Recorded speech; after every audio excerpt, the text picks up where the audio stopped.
Isolation, integration, improvisation is a movement concept introduced by Ido Portal. I was exposed to it many years ago, and I want to explain a bit to you today and give you some examples and some workouts you can use. Now, follow this pen.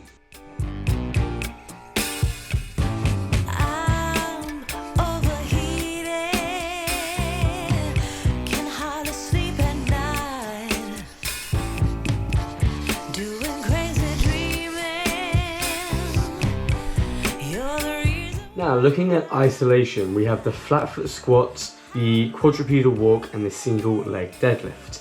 Let's say we look at the flat foot squat.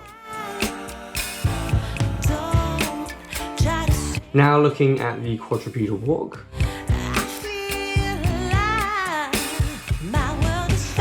And finally, the single leg deadlift.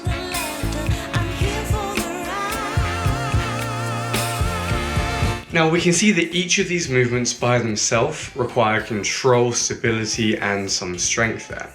Now the idea is that we practice this isolation, and then once we've isolated these movements, we then integrate them together into sequences. Now let's say we label this number 1, this number 2, and this number 3. Moving over to integration, right? We're going to start creating some sequences, some integrated sequences. So I'm very simply going to go 1, 2, 3, and 1. Let's have a look at what that looks like.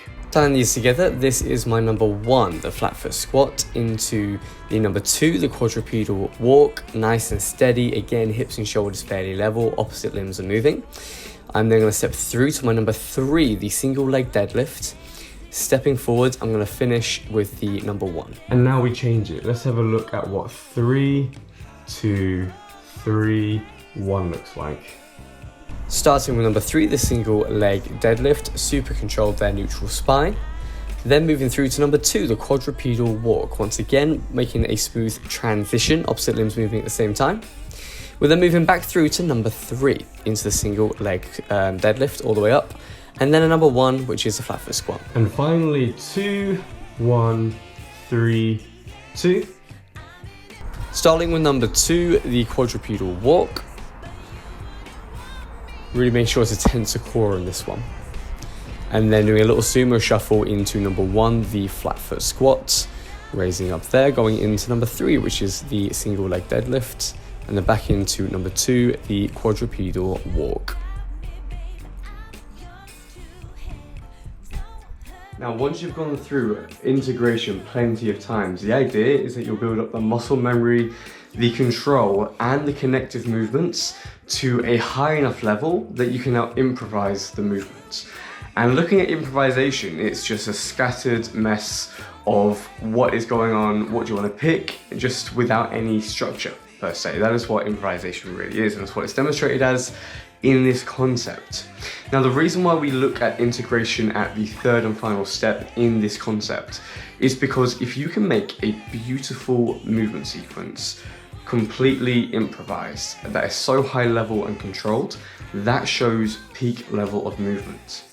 Many movement practitioners can go and create a perfect sequence and then do it again and again and just recreate that. But to do it on the spot, improvise, shows a high level of mastery, and it shows that you've done your homework and done the work in isolation and in integration in order to get the skills and knowledge to be able to improvise at a very high level.